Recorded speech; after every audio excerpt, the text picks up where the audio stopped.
Estou ao vivo aqui pelo Instagram também. Vou marcar o tema da live. Essa live não vai ficar salva no Instagram, né? É uma live sobre... Desculpa aí, gente, estou botando o dedo aqui, tá ficando ruim para vocês, mas é rapidão, né? Então a live são os 5 maiores erros no recurso de revista, né? Então a gente compilou aqui 5 temas para trazer com vocês. Já eu paro de atrapalhar vocês que estão no YouTube. Então a gente está em transmissão simultânea no Instagram e no YouTube. Aqui no YouTube a vantagem é a gravação oficial, né, que a gente vai trabalhar com PDF, que é o PDF que o pessoal recebeu na semana do recurso de revista, né, o PDF número 1, que eu vou trabalhar aqui com vocês um exercício de transcrição do trecho, que eu poderia até abrir, dos 5 maiores erros dos advogados na elaboração do recurso de revista. Hoje, disparado, o primeiro é o erro na transcrição do trecho, que demonstra um pré-questionamento. Grande abraço, estou vendo aqui meu amigo, o professor André Doster, está aqui no Instagram com a gente, muito legal. A gente tem uma live ainda pendente, né, para marcar, vamos ver se a gente faz por esses dias. Um abraço para a Isildinha, tá aqui também com a gente no Instagram. E o pessoal vai chegando aqui no YouTube também, Túlio, Sheila, muito bom. No comecinho aqui eu estava registrando, né, a minha felicidade hoje por 2 motivos, né?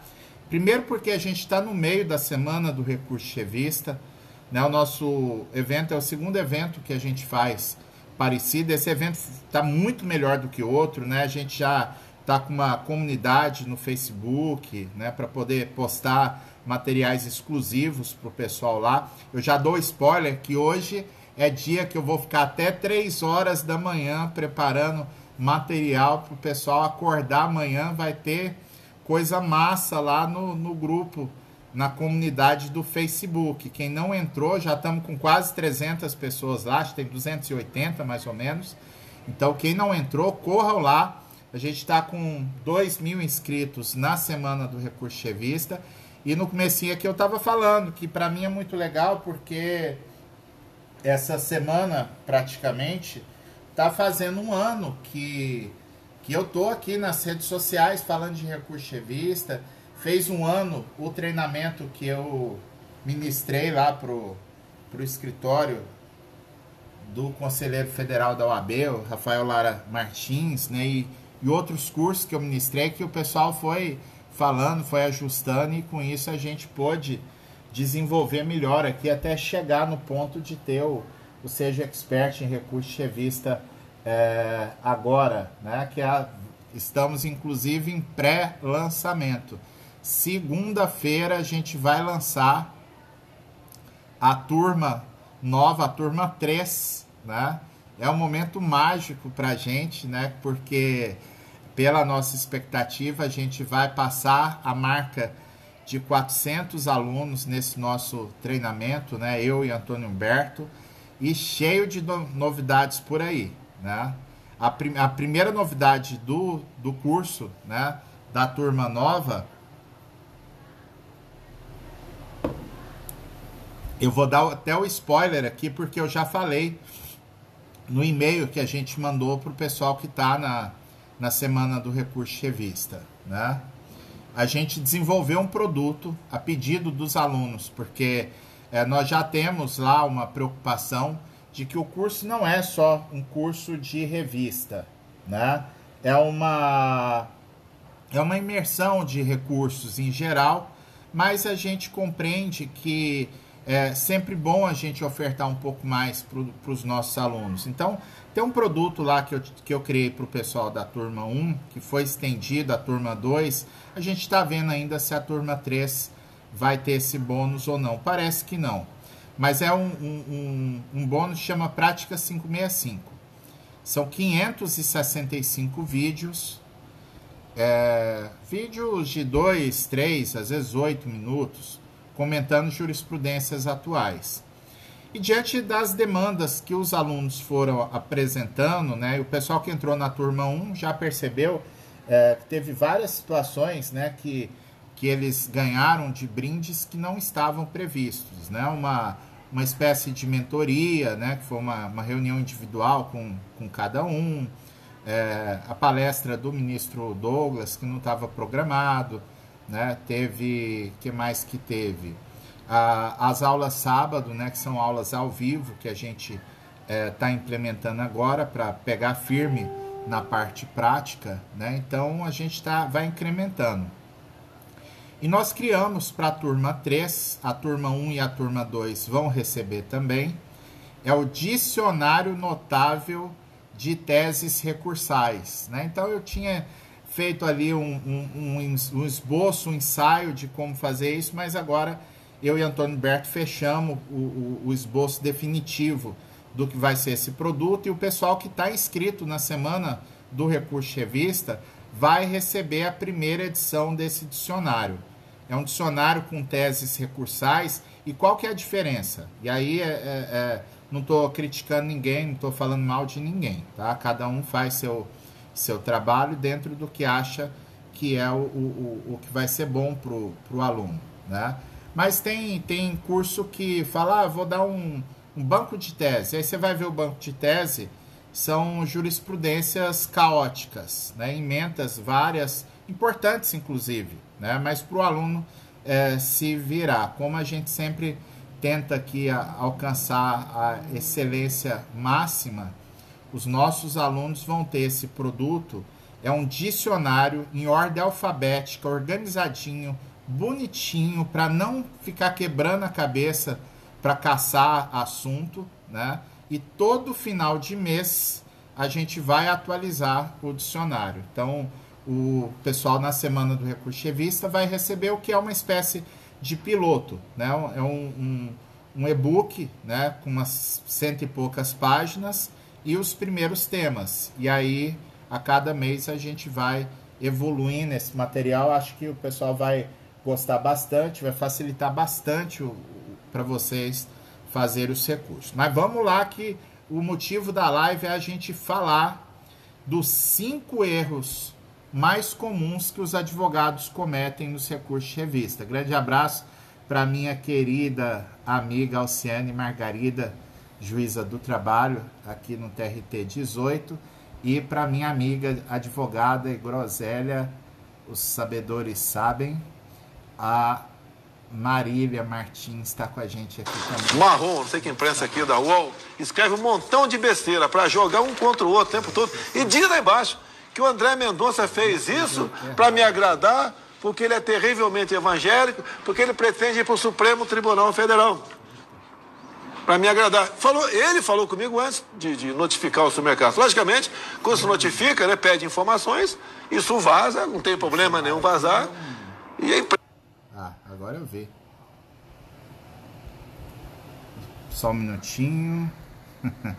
Só foi falar da Alciane, meu celular deu um pipoco aqui e saiu um discurso do nosso querido presidente Bolsonaro aqui. Não sei o que foi que eu aprontei, mas enfim, tá resolvido o problema. Meu Zoom tá instável. Deixa eu só ver aqui que é a questão aqui. Para vocês aí tá ok? É demais, pra você ver, né? Aí vira piada, né, Alexandre? Certo? O Bolsonaro tava falando de mim, né? Que eu tô preparando aqui as malas para ir pro Supremo Tribunal Federal. Ficou engraçada essa participação especial do presidente. Pelo que eu tô vendo, vocês não estão tendo problemas aí no... Tá bem. Porque para mim a imagem aqui do meu Zoom tá horrível, tá chuviscando. Não sei se é o serviço de segurança do presidente que me barrou aqui. Mas vamos lá então. 5 maiores erros dos advogados no recurso de revista. Erro 1 é a questão... essa live vai ficar engraçada, viu? Depois eu quero até editar essa questão aí da participação presidencial. Então, o erro 1 é a questão do problema envolvendo reexame de fatos e provas, né, que seria a súmula 126 do TST, né? Então, amanhã é a aula 3 da semana do recurso chevista. Amanhã na aula 3 eu vou resolver o recurso chevista aqui na real, pessoal vendo aqui no computador, montando o recurso chevista, e vou fazer uma abordagem especial nessa aula 3 sobre a súmula 126. Mas aqui eu chamo a atenção do pessoal para uma abordagem que eu tenho feito, tenho destacado, e é uma abordagem que a gente não encontra em livros, tá? Existem três situações que são importantes da gente entender da súmula 126. Realmente a súmula 126, ela é carrasca com os advogados, né? Ela maltrata, ela judia, né? Opa, vou colocar seu nome, viu, Lediane Mazzini, para a turma do próximo curso, e a gente faz contato no domingo para passar informação privilegiada para quem estiver na lista, porque a gente tem uma situação de alguns bônus que só valem para o começo, para as primeiras horas de segunda-feira, para vocês não perderem. Grande abraço para o professor Igor Couto, tá por aqui, craque em PJE Calc, Samuel Velasco, e o meu anjo da guarda, o Felipe Rondon, que está comigo há não sei quantos mil anos, é meu diretor de secretaria. Mas o seguinte, o Chino está perguntando do ID do ID. Tá, depois você vê o que é a situação. Então, a súmula 126, ela tem alguns dribles que o advogado pode dar, né? E a gente sempre gosta de destacar essa circunstância. E eu gosto de fazer três distinções, né? Porque eu vejo, inclusive, confusão de tribunal mesmo julgando matéria erroneamente. Presidente de TRT trancando recurso de revista de forma indevida, né? Então, eu não posso ter reexame de fatos e provas. Isso quer dizer que o ministro do TST, ele não pode ir lá na prova dos autos. Ele não pode ir lá na ata de audiência para ver o que aconteceu no processo. Agora, ele pode fazer o quê? Primeiro, reenquadramento jurídico das premissas fáticas. Ou seja, o que seria isso? Eu vou pegar exatamente os fatos como foram trazidos pelo regional. Olha, o regional disse que aconteceu isso, então eu parto a minha decisão dessa premissa, né? Beleza, é isso aí. Isso é um reenquadramento. O exemplo típico, eu às vezes até repito o exemplo, mas é para fixar mesmo, né? Uma forma de forçar vocês gravarem a situação. Teve um caso julgado no TRT2, segunda região São Paulo, esse ano, e o recurso de revista, a relatora foi a ministra, minha querida amiga Delaide Arantes, ministra da segunda turma do Tribunal Superior do Trabalho. O que era a situação? Era uma equipe lá de vendas, o reclamante era vendedor, e todo sábado tinha reunião lá de feedback, de meta, isso e aquilo, e o gerente chegava lá e esculhambava geral. Falou, vocês são uns bandos disso e aquilo, com xingamento mesmo, palavras de baixo calão e tudo mais. O tribunal entendeu da seguinte forma, olha, não existe dano moral a ser indenizado ao reclamante, porque o chefe xingou a equipe inteira, só cabe dano moral quando xinga um por um. Então eu teria que puxar aqui, deixa eu ver um aqui para ver se a gente é acionado aqui por dano moral, né? Vamos pegar, por exemplo, aqui o meu amigo Fred, que está aqui, né? Imagina, o Fred está lá na reunião da igreja, um louco inventa de xingar todo mundo dentro da igreja, né? Agora, o tribunal regional diz que isso não tem dano moral. Só tem dano moral se o cara chegasse e falasse assim, Fred, você é isso, isso e isso. Ora, claro que não. O que importa é que se o trabalhador participa daquele coletivo que está sob efeito de terrorismo psicológico no trabalho, né, de dano moral estrutural. Vi agora que saiu o livro do meu amigo Rodolfo Pamplona sobre esse assunto, muito massa, dano moral, assédio moral estrutural. Então, ora, teve dano moral, poxa. Então, nesse caso, o TST, a segunda turma, na relatoria da ministra Delaide, partiu da premissa fática apontada pelo regional. O gerente ou supervisor de venda xingava geral a equipe. Isso tem dano moral individual? Tem. O TRT disse que não tem, mas o TST disse que tem. Então, isso é o reenquadramento da premissa fática. Uma outra ressalva que é importante destacar. Pode ser que o tribunal julgou com base não em provas concretas, mas o tribunal julgou com base em distribuição do ônus da prova, porque a prova foi dividida ou ninguém provou nada. E o TRT errou na distribuição do ônus da prova. Então, nesse caso, o Tribunal Superior do Trabalho pode reformar o acordo regional sem ferir a súmula 126. Exemplo, né, exemplo que eu dei, inclusive, hoje foi um dia muito, muito legal.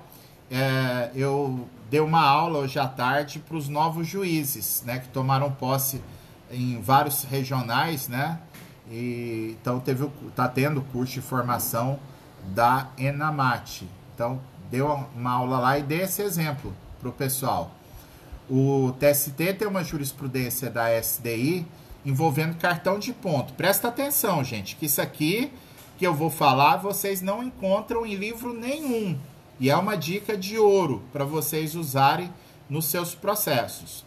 Então, o que aconteceu? 2 casos julgados pela SDI. Primeiro, a empresa não juntou cartão de ponto. Era empresa que tinha muitos empregados, então tinha a obrigação de ter o cartão de ponto e não juntou no processo. Segunda demanda, a empresa tinha o cartão de ponto, mas os cartões eram uniformes, eram invariáveis. Então, as duas situações caem lá na súmula 338 do TST. O ônus da prova passa a ser do empregador pela súmula 338. Então, em ambos os casos, aconteceu que as partes saíram de audiência intimadas para que comparecessem e produzissem, comparecessem à instrução para fins de depoimento pessoal sob pena de confissão, súmula 74 do TST. O reclamante não compareceu. Então, nas duas situações, o que a gente lê geralmente, né, em livros? Já que o reclamante não compareceu, o ônus de prova era da reclamada, ela satisfez o ônus da prova, está resolvido o processo, a empresa foi absolvida. Foi isso que o juiz pensou, foi isso que o juiz fez. Foi isso o que o Tribunal Regional do Trabalho entendeu que era o certo de se fazer. Porém, a SDI entendeu que houve violação da súmula 338 do TST. A SDI firmou posição nesses casos de que se a empresa deixa de juntar o cartão de ponto, ela gerou uma presunção de veracidade dos horários de trabalho descritos na petição inicial e, na ótica da SDI 1, essa presunção só pode ser desfeita por prova concreta, não pode ser por uma outra presunção decorrente da própria ausência do reclamante. Então, a SDI reformou essas duas decisões para declarar que o reclamante fazia jus àquelas horas extras, né? Então, após eu cheguei a publicar um vídeo no nosso Instagram falando dessa matéria, teve advogado, inclusive, falando que é mais jogo ele não sumir com o cliente dele. Porque se o reclamante não vai na audiência, dificilmente o advogado da empresa vai ter a manha de querer ouvir testemunha, por não conhecer essa jurisprudência. Mas é uma situação em que o TST está reexaminando a distribuição do ônus da prova. Não é uma questão de reexame de fatos e provas. Um abraço para o amigo, agora colega de tribunal, Wagson Filho, tem um trabalho fantástico aqui no Instagram também, muito bom estar por aqui. A Elzira está aqui, o Alex Salim está até fazendo uma pergunta aqui, vamos ver, mestre, quando o regional não faz o enquadramento fático, isto é, na decisão a de quem não constam os subsídios fáticos, aí lascou, viu, Alex? E aí com a sua pergunta, eu chego no terceiro ponto, que eu queria falar da súmula 126, e é o mais importante de todos para mim, porque pouca gente domina essa questão. Um abraço aqui, a Celina Guimarães está com a gente aqui no YouTube também, o Claudinei, o Júnior Coimbra, grande abraço, Júnior, Lucas Peçanha, poxa, muita gente hoje aqui, Jaime Gonçalves, o Marcílio, legal. Então, olha só, Alex, eu costumo brincar, o Fred está aí, eu costumo brincar com ele essa história. Agora vai os 5 minutos de ouro da live, né? Se a gente pudesse cortar aqui, o importante da live do professor, a live do pesadelo hoje, foi isso. Existe uma situação aí, Alex, que eu chamaria... Então a gente tem uma situação de reenquadramento das premissas fáticas, o reenquadramento jurídico, uma rediscussão de distribuição do ônus da prova, e nós temos a possibilidade do que eu chamo de redimensionamento da premissa fática. Não é usar a premissa fática. É quando o tribunal transcreveu no acórdão os elementos probatórios. Que elemento probatório é esse? Pode ser um documento que o tribunal descreveu o que tem nesse documento. O tribunal pode transcrever o depoimento das partes ou das testemunhas, né, o depoimento que está baseando a decisão. Pode ser uma cláusula de norma coletiva que foi transcrito, um pedaço de um laudo pericial, né? Então, nessa circunstância, o TRT não é obrigado a transcrever as provas que foram colhidas. Mas se o desembargador transcrever, o Tribunal Superior do Trabalho está autorizado a reexaminar os elementos probatórios porque estão no acórdão regional. Então imagina a situação. Primeiro caso, a discussão lá é de uma norma coletiva, uma cláusula de acordo coletivo. O desembargador simplesmente diz o seguinte: olha, da leitura da cláusula do acordo coletivo, eu não chego à conclusão do autor. Por isso, o autor não tem razão. Ponto. Então imagina que a descrição feita da cláusula de acordo coletivo, ela não foi uma descrição precisa, né? Então, nessa hipótese, se não transcreveu, não tem como recorrer. Agora, se transcreveu, e qual a manha que a gente ensina no curso? Vocês fazem um embargo de declaração.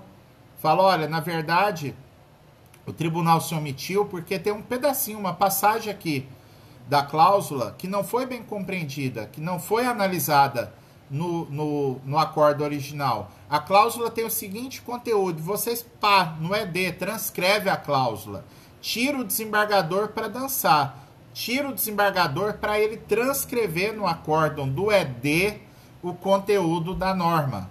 Pode ser que ele não transcreva. Se ele não transcrever, vocês, se realmente aquilo fizer sentido, for um argumento forte, vocês podem abrir uma preliminar de negativa de prestação jurisdicional no recurso chevista, né? Então pode ser uma chance.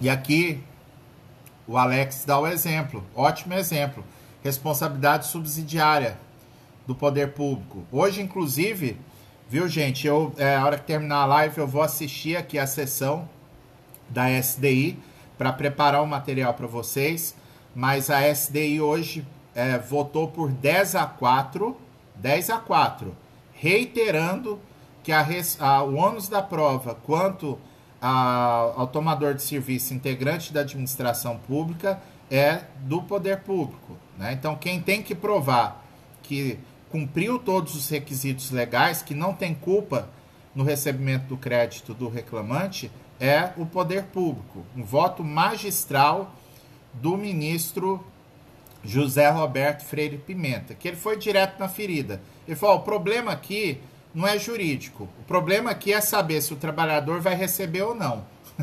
Simples assim, né? Então, nessa situação, viu, Alex, se o tribunal não constou o contexto fático, justamente para a gente... O tribunal simplesmente absolve. O réu provou aqui que ele fiscalizou. Pera lá, vamos fazer um ED. Qual que é a prova? Qual que é a base para o tribunal concluir que teve a prova? Então, esses elementos probatórios são importantes, porque aí, se os elementos probatórios estão no acórdão regional, eu posso usar no recurso de revista. E, mais uma vez, me socorro aqui da segunda turma do TST para dar o exemplo para vocês de uma aplicação prática nesse tipo de situação. É o processo julgado pela segunda turma. A relatora foi minha querida amiga, a ministra Maria Helena Malma. E o que era a situação? Também julgado pelo TRT2. Era uma questão de depressão como acidente de trabalho. O laudo pericial constatou que, de fato, a origem da depressão não tinha base científica para chegar à conclusão de que a depressão surgiu por causa do trabalho. Analisou que tinha elementos genéticos de predisposição, enfim, mas que pelo contexto que foi narrado, as condições de trabalho, de exigência abusiva de meta, isso e aquilo, agiram no agravamento do quadro depressivo da reclamante, que estava inclusive incapacitada para o trabalho. E nesse caso, o laudo pericial deu a concausalidade, né? Vem o TRT2 e fala o seguinte, olha, o perito aqui disse que tem concausalidade, mas ele não nos convenceu. Não achamos aqui elementos científicos que nos permitam concluir que realmente as condições de trabalho geraram o agravamento da depressão. Aí vem a ministra e vem no ponto certeiro. Fala, pera lá, só que o desembargador transcreveu o laudo, transcreveu os trechos essenciais do laudo. Vem a ministra Maria Helena Malma e disse, olha, pera lá, isso aqui está errado. Quem é o perito aqui? Quem sabe ou não sabe o que tem de elemento científico é o perito, não é o desembargador. O tribunal pode rechaçar um laudo pericial? Claro que pode, isso está na própria legislação. Mas eu tenho que ter uma base científica que fosse o laudo do assistente técnico do banco, da reclamada, né? Trouxe lá elementos que realmente convenceram. Do desembargador falou, ó, o perito oficial disse isso, mas na nossa ótica é bem mais coerente a postura trazida aqui pelo assistente da reclamada. Tá tudo certo. Eu tenho um elemento científico para afastar o laudo pericial, né? E que me corrige aqui a Alciane, querida amiga que está aqui na live, que poucos juízes eu conheço que têm condição de analisar um laudo com profundidade igual a Alciane. Pode ser qualquer tipo de laudo, médico, insalubridade, periculosidade, enfim. Inclusive para afastar aquela conclusão do laudo pericial, que tem toda a documentação no processo de que o reclamante tem uma enfermidade grave e às vezes o perito fala que não, que ele está apto para o trabalho. Então, a segunda turma do TST veio e disse, olha, isso aqui não. Se o tribunal trouxe o elemento probatório, o laudo pericial dizendo que tem a concausalidade, tem que ter um elemento científico aqui para afastar. Se não existe esse elemento científico, vale o laudo pericial. Então, o advogado da reclamante, nesse caso, foi Guerreiro, que ele levou um recurso de revista para o TST, praticamente levou quase que um cadáver, né? Estava quase morto o recurso de revista pela súmula 126, e aí é o trabalho do expert em recurso de revista. O advogado faixa preta que vai lá e resgata a pretensão do cliente e vira o jogo no TST. Então isso é o que eu chamo de redimensionamento da premissa fática. Por quê? Nesse exemplo que eu dei, qual era a premissa fática do TST? A premissa fática é que não tem nexo de causalidade. Então, os ministros reconstruíram a premissa fática a partir de elementos probatórios que foram apresentados no próprio acórdão regional. Agora, não poderia, realmente afrontaria a súmula 126 se fosse a hipótese em que o ministro fosse lá no laudo pericial para achar essa informação. Aí realmente ele não pode fazer. Se ele vai no laudo pericial à busca desse tipo de elemento, nessa situação, ele estaria ofendendo a súmula 126. E com isso a gente passa do primeiro ponto, né, do primeiro erro cometido pelos advogados. Qual seria o segundo erro na nossa listinha aqui? O segundo erro é a questão do pré-questionamento. Né? O advogado tem que ter um extremo cuidado. O Carlos está pedindo o número do recurso. Pode mandar um direct que eu tenho que procurar, que está num dos meus informativos, essa decisão. Então, o segundo grande erro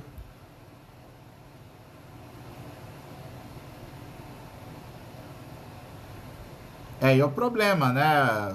O Pacheco Brasília está falando aqui. Aqui no TRT2, a base do desembargador fala, na minha opinião, não houve acidente. Não pode ser assim. Tem que ter a base no próprio laudo pericial, senão está errado. Né? Tá errado e o advogado tem que buscar a instância do TST. É por isso, eu não é um nome comercial, né? Pacheco Advocacia, eu não sei o nome, vou te chamar de Pacheco. É por isso que eu insisto, outro dia, inclusive, eu cheguei perto de... eu não diria que ficar irritado, não, mas a gente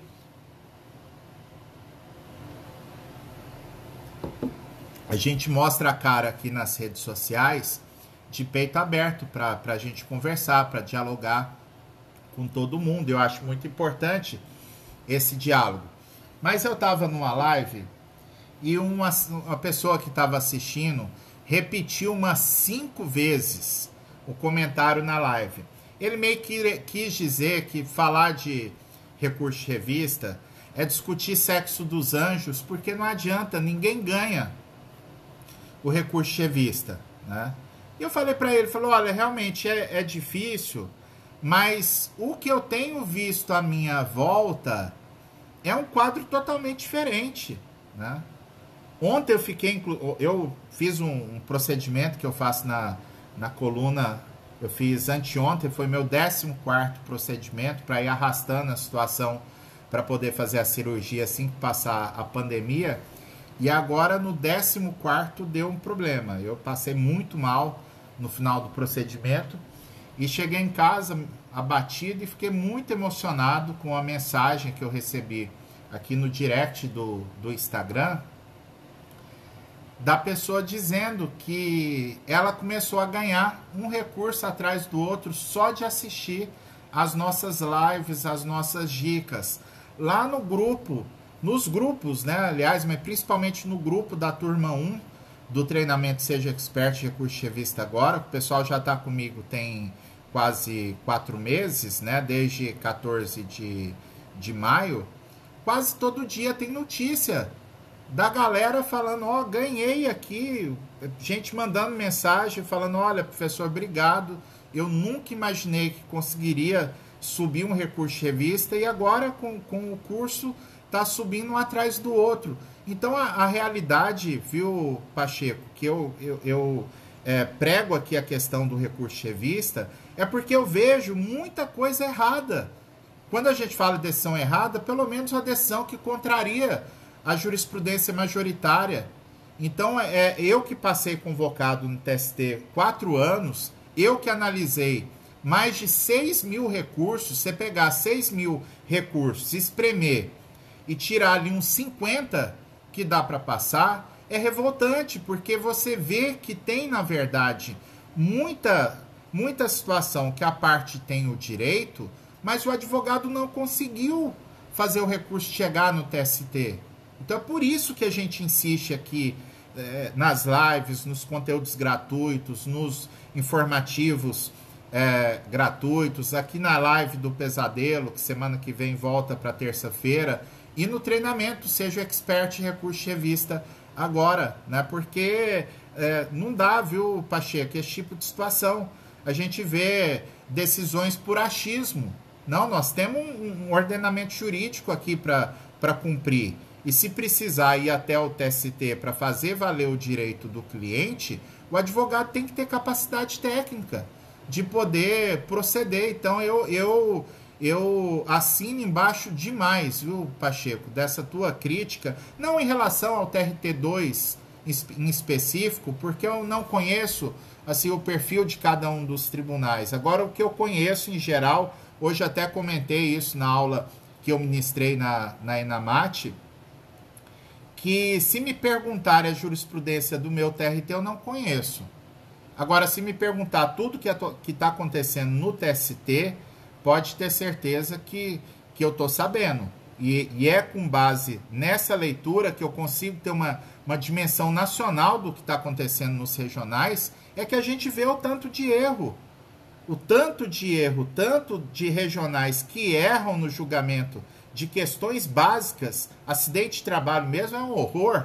O tanto de erro que tem, a ponto da gente saber de advogado que fala, olha, é melhor que tivesse ficado o acidente de trabalho lá na justiça comum, que era melhor para o trabalhador. Dói a gente ouvir esse tipo de coisa. Mas o advogado, podendo levar os recursos para o TST, resolve esse tipo de situação. Né? Aí o Júnior fala aqui no YouTube, né? Professor, mas na prática é muito difícil conseguir distinguir como se faz o enquadramento jurídico correto para se evitar a súmula 126. É por isso, Júnior, eu concordo contigo, tá? É tão difícil que a maioria dos advogados não sabem fazer e alguns que sabem ainda têm problemas. Porque na hora do despacho de admissibilidade, muitas vezes o servidor bate o olho lá, né? Eu ia fazer um comentário aqui, não vou fazer, que às vezes o pessoal acha que eu estou criticando o servidor, mas não é. Mas o servidor faz o enquadramento errado, bate o olho ali, manda tipo um carimbo, isso aqui é súmula 126. E aí o advogado tem que ter uma formação mais completa para poder fazer o agravo direitinho, né? Porque senão não adianta. Porque ele fazendo o agravo corretamente, viu, Júnior? Ele tem muita chance de convencer o ministro de que a situação não é meramente de súmula 126, né? Então seria nesse sentido. Aí, muito bacana, o Luiz Carlos Alencar está contando aqui que teve o privilégio de no AIRR ser conhecido e provido pelo ministro Maurício Godinho Delgado, né? Muito legal essa situação. Então vamos lá, que senão a live vai acabar daqui a pouco aqui no Instagram. O segundo erro é o pré-questionamento, né? Então o advogado, como regra geral, ele só pode recorrer para o TST se a matéria estiver pré-questionada, né? Ou seja, o Tribunal Regional do Trabalho abordou aquela questão jurídica. Se o tribunal não tiver abordado, vocês têm que atacar com recurso de embargo de declaração. Olha, houve omissão aqui porque o TRT deixou de analisar a tese X. Né? Ontem conversava com um aluno, né, que fizemos uma grande amizade, um aluno lá do Rio de Janeiro. Um recurso de revista dele, a situação típica. O tribunal declarou a prescrição total de um determinado direito, mas, mesmo que houvesse a prescrição total, ainda teria que apurar o FGTS dos 30 anos, enquanto a pessoa recebeu. Ele entrou com ED e o tribunal simplesmente disse que não tem que enfrentar a prescrição trintenária porque já julgou e declarou a prescrição. Então, nesse tipo de situação, o ED não resolveu, mas fez o pré-questionamento, porque se o acórdão originalmente não mencionava a prescrição trintenária em relação ao FGTS, ele poderia ter problema, né? Então, fez o ED, o tribunal não examinou, não mencionou sequer a súmula 362, mas a matéria está pré-questionada para levar para o TST. Isso é o que importa. E eu cumpro assim o requisito da súmula 297 do TST, que fala que tem que estar pré-questionada a matéria e que se não estiver, vai ser por ED, né? Existe o pré-questionamento fictício.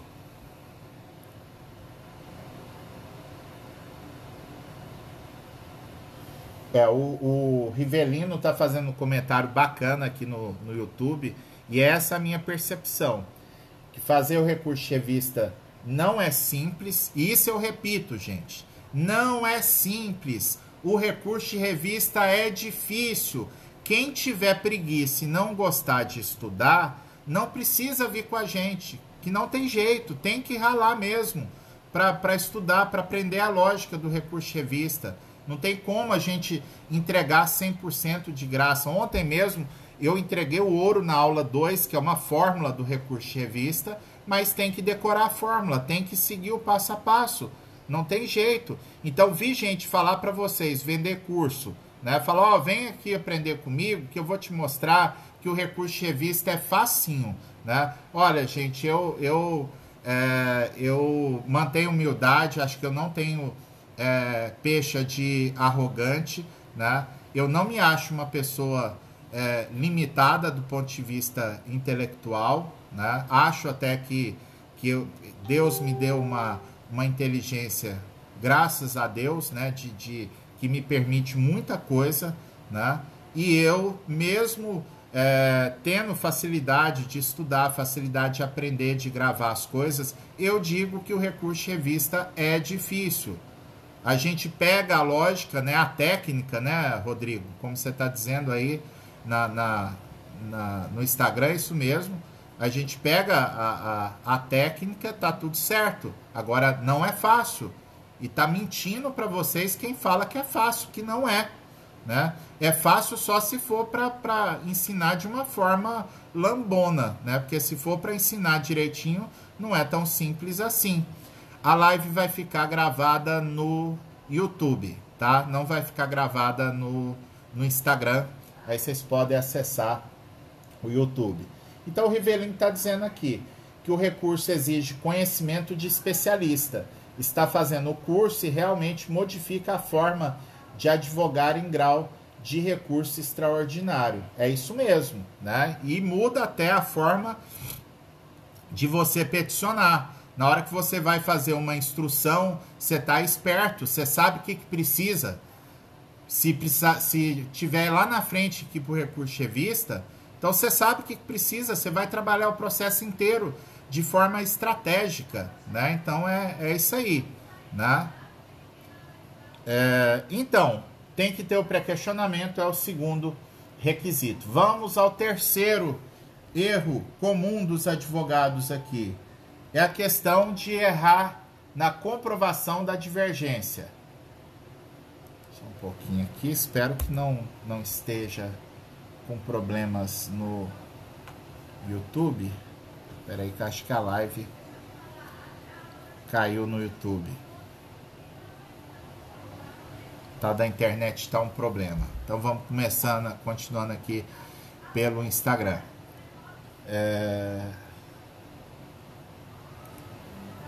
Me derrubou mesmo. Eu tô sem saber se eu caí ou não. Acho que eu caí. Me derrubou geral. Deixa eu ver se eu reabro aqui no YouTube, pelo menos pra gente terminar a live e dar uma satisfação pro pessoal.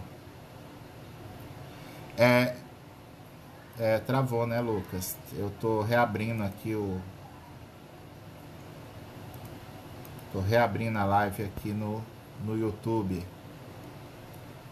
Geralmente é o Instagram que dá problema, mas hoje... Mas, na verdade, não foi o YouTube, justiça seja feita. O problema é a minha internet aqui que deu um pipoco, né? É isso mesmo, aí o Rodrigo está contando aqui. Depois das aulas do curso, já na inicial e na defesa, a gente planta a semente constitucional. Voltamos aqui para o YouTube, então. Desculpa, pessoal, pela... Ou não voltamos? Eu acho que voltamos. Vamos ver aqui. Então vamos falar um pouco da divergência jurisprudencial. Então, 2 parâmetros eu tenho que lembrar nessa questão da divergência. O primeiro parâmetro é que a divergência tem que ser específica. Eu sempre recomendo o pessoal que use aquele esquema de coluna, né? Eu transcrevo o trecho do acórdão recorrido aqui e do lado eu transcrevo o trecho da decisão paradigma. Isso facilita para vocês identificarem isso facilita para identificar que a divergência é específica, né? Então, um exemplo que eu dei recentemente, eu aprendi muito com os alunos esse ano, sabe? Eu falo de coração, é uma troca, é uma simbiose mesmo e muito, muito bom, né? Eu tenho mais de 200 horas gravadas com os alunos do Seja Expert em Recurso Chevista, mais de 100 advogados do Brasil inteiro. Ninguém fez esse trabalho até hoje, né? Então eu conversei são mais de 200 horas conversando com advogados sobre dificuldades do recurso chevista, né? Não é meia dúzia de conversa, não é 10 processos que eu sustentei no TST. Então a gente pôde fazer um mapeamento dos problemas que são corriqueiros. Parece que está travando de novo aqui no YouTube, está bem difícil a situação. Então, essa questão da divergência jurisprudencial, ela sempre surge, é uma dificuldade que os advogados têm. Teve uma reunião muito boa que eu fiz com uma aluna de Palmas, eu dou sempre esse exemplo. A situação do recurso chevista que ela fez era uma dispensa discriminatória de um trabalhador com depressão. Então, o tribunal entendeu que a depressão é uma doença estigmatizante. Então, numa situação dessa, você pega lá uma decisão paradigma para usar como divergência jurisprudencial, em que o tribunal afirmou que cardiopatia não é uma doença estigmatizante. Olha, não tem nada a ver. Se eu quero comprovar divergência de depressão como doença estigmatizante, eu tenho que achar outra decisão de outro regional que diz que não é estigmatizante, né? Então, nem sempre é fácil. E aí eu digo sempre para o pessoal o seguinte, olha, se eu não acho a jurisprudência específica que eu quero, eu dou um passo atrás. Eu vou, então, por afronta à súmula 443, que é a própria origem da decisão. E aí eu volto para o TST a análise, se é estigmatizante ou não é, né? Então, isso é uma circunstância bem interessante, né, para o pessoal observar. Eu sugiro para os alunos fazer o quadrinho, o confronto, uma decisão ao lado da outra. Eu tenho uma facilidade de ver as coisas, eu preciso de algo palpável, algo na minha frente. Então, eu tenho essa dificuldade de uma abstração. Para mim é mais fácil perceber que algo é específico estando um do lado do outro. Por isso que eu oriento, acho que fica mais fácil até para quem vai analisar o recurso depois. E se não é específico, vai usar outra divergência, né? E além disso, eu tenho que cumprir os requisitos da súmula 337 do TST. Os requisitos no sentido de juntar o acórdão em cópia autêntica ou declarar autenticidade, ou se for usar só a ementa, colocar as informações que constam lá na súmula 337, dizer de qual sítio tirou de qual site da internet, site oficial, ou que seja repositório oficial do TST, não vem com o negócio de Jus Brasil que perdeu. O Jus Brasil é um excelente site para pesquisa, mas ele não é repositório autorizado pelo Tribunal Superior do Trabalho. Então, vocês podem até pegar o processo, o número do processo no Jus Brasil e vai lá no site de origem. Porque o Jus Brasil, ele não identifica, por exemplo, na ementa, a gente sabe quando o advogado puxou da Jus Brasil. O Jus Brasil não dá a data de publicação.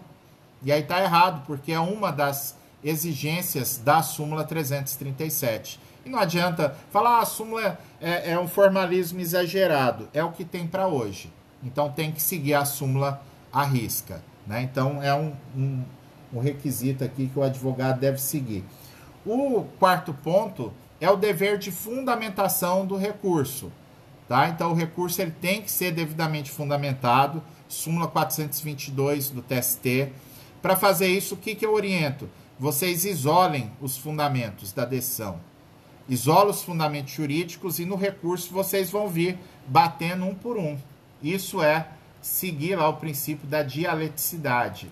Não posso vir lá com uma fundamentação genérica ou que não expresse a questão que realmente está sendo abordada pelo acórdão regional. Senão cai lá na súmula 422 do TST. Há uma infinidade de situações.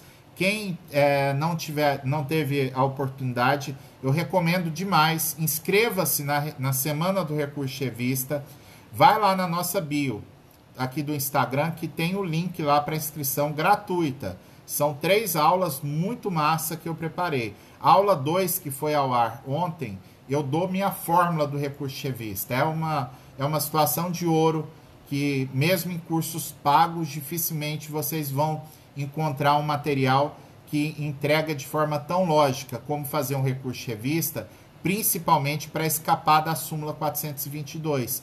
Porque se o advogado não coloca as ideias na ordem certa, o ministro vai trancar, dizer que não entendeu o recurso, que não teve o cotejo analítico, né, que não impugnou corretamente as frações do acórdão regional. Então, é o quarto ponto. E o quinto ponto, agradeço, fico feliz aqui com o comentário do Luiz Carlos Alencar, dizendo que a primeira live que ele assiste já tem seu respeito. Muito bom, viu, Luiz? Graças a Deus a gente está avançando aqui devagarzinho, né?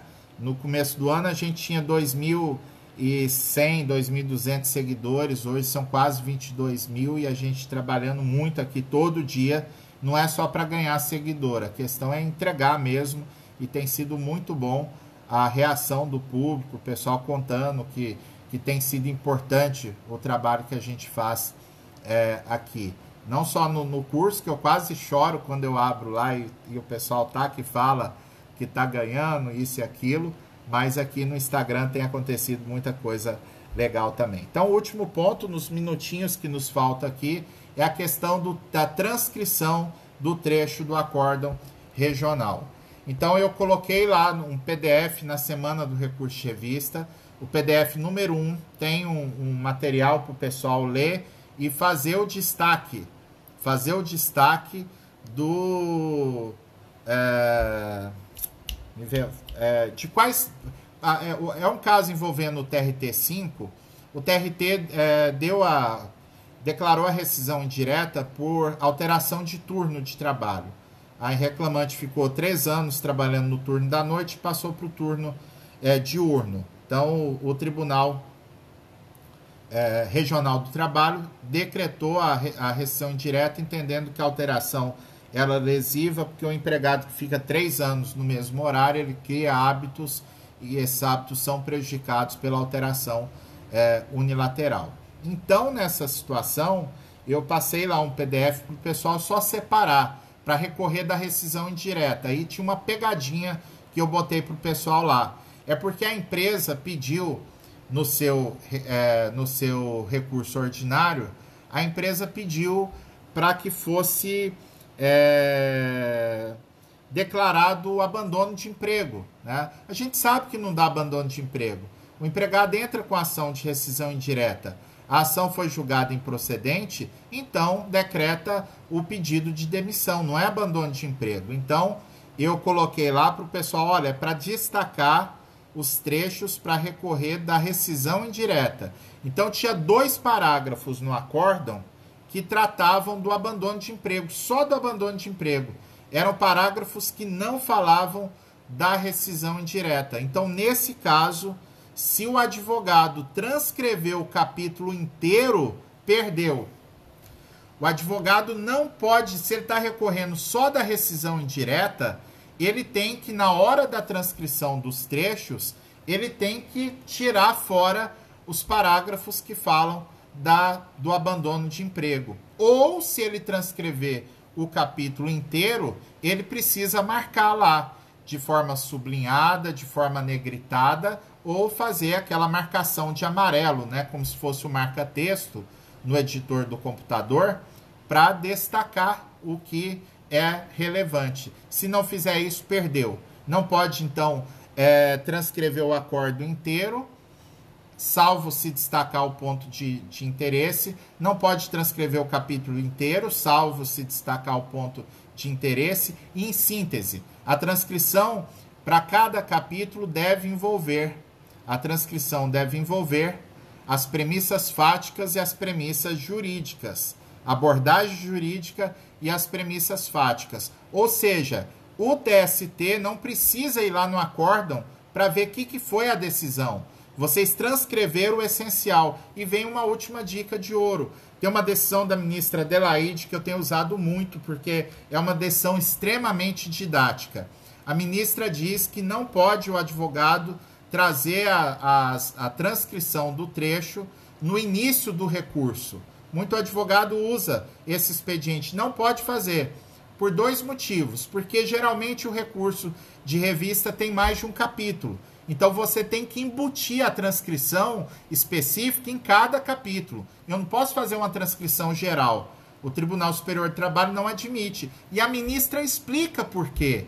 Não é só uma questão formal do tribunal estar exigindo que não pode ser uma transcrição genérica no início. É que eu tenho que ter o cotejo analítico, eu tenho que ter o confronto da minha tese jurídica com a decisão regional.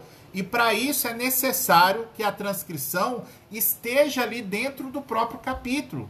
Então eu vou recorrer de justa causa e de honorários advocatícios. Então eu pego os trechos da justa causa, coloco no capítulo do recurso, nomino o capítulo como justa causa e faço a impugnação daquele trecho. Depois vou lá para os honorários, transcrevo o trecho dos honorários e bato em cima, né?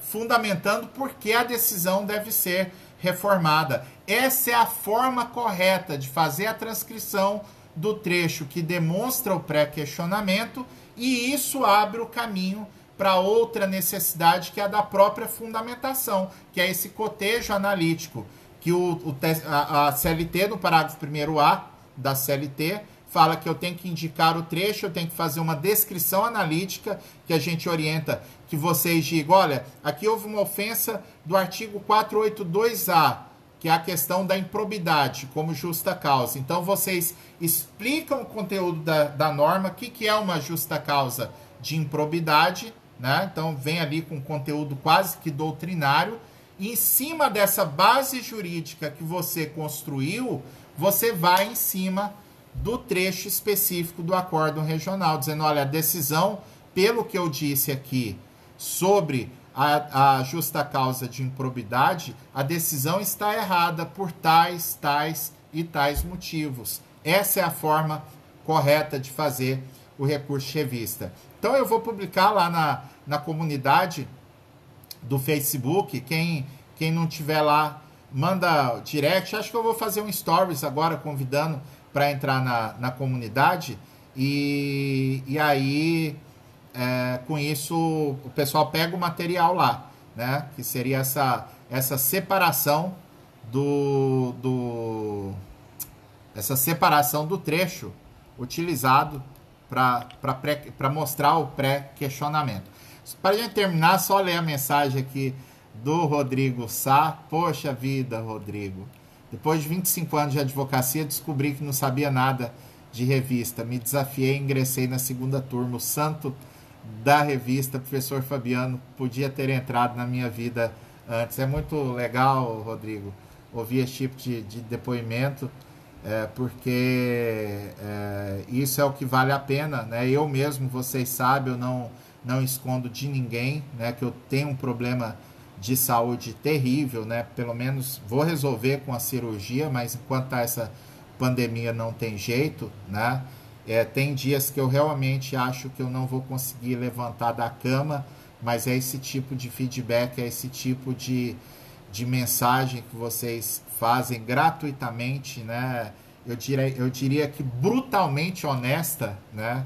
É o que faz a gente estar de pé todo dia e muito feliz aqui de estar podendo compartilhar um pouco com vocês desse conhecimento. Amanhã tem live do Corujão, 23h15, né, com o Luiz Madeira, tá aí na live com a gente. Vai ser sobre a procuração no processo de trabalho, sobre advogado, procuração, enfim. Um grande abraço a Lauren Azevedo, tá por aqui, uma querida.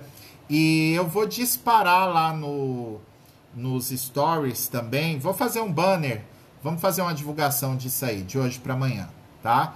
Eu acabei de ter uma iluminação aqui, uma ideia, eu acho que o pessoal vai gostar. Vamos fazer uma reunião pelo Zoom, uma reunião de confraternização da Semana do Recurso Chevista no sábado, tá? Eu vou 4 horas da tarde e nós vamos divulgar. No Zoom é legal porque tá todo mundo dentro, né? O pessoal poder interagir direto, face a face, né? As aulas lá da semana do Recurso Chevista, elas foram gravadas, mas o pessoal sabe como é aqui na live, né? Eu não corro da raia, não corro de pergunta. É muito bom, pelo contrário, né? Ser provocado por vocês com perguntas muito interessantes, e acho que vai ser legal a gente fazer essa reunião do Zoom. Eu só acho que o meu Zoom é para 300 participantes, uma coisa assim. Aí a gente vê uma forma de abrir as inscrições para poder acolher o maior número de gente. Eu vou ficando por aqui, então, antes que o Instagram me derrube, mas valeu demais. Quem não tiver ainda na Semana do Recurso Chevista, ainda dá tempo. Vá lá, assista as aulas 1 e 2, são 30 minutos mais ou menos cada aula, e amanhã a gente tem a aula 3. Vamos para a comunidade. Eu vou pôr no Stories agora um chamado para a comunidade lá no Facebook, que está rolando muita coisa lá da gente compartilhar materiais, né? Inclusive de madrugada, não tem hora, né? E até dia 11 a comunidade vai estar funcionando para a gente estar conversando diretamente com vocês sobre o Recurso Chevista. Um grande abraço e fiquem com Deus.